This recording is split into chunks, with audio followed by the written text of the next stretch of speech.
Patay ang isang senior citizen matapos mabangga ng SUV sa Makati City. Pinabulaanan naman ng pulisya na pinoprotektahan nila ang 19 anyos na suspect. Narito ang exclusive Agenda Weekend report ni Chill Emprido ng Abante.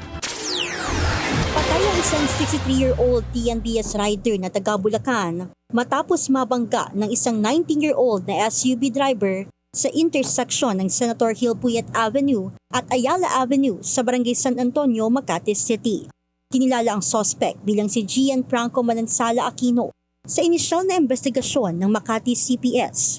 Patungong Ayala Avenue ang motorsiklo habang binabagtas naman ng SUV ang Hilpuyat Avenue bago ang aksidente.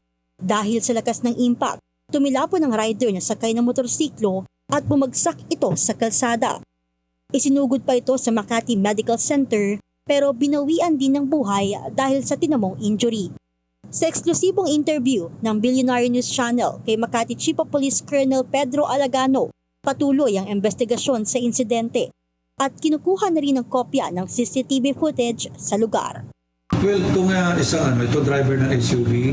So, mag-undergo po na inquest proceeding. Kakasuhan natin siya ng reckless imprudence resulting to homicide sa damage to property.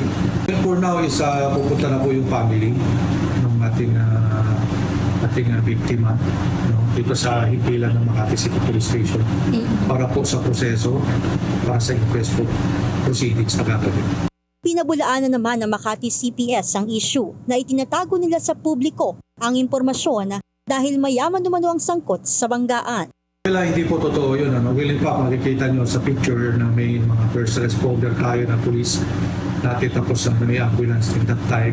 So for transparency po, malalaman nyo nakakita sa amin pong driver ng SUV at magpapile po tayo ng kaso sa kanila. Sinubukan nating kuhanan ng pahayag ang teenager driver ng SUV, ngunit tumanggi na itong magsalita.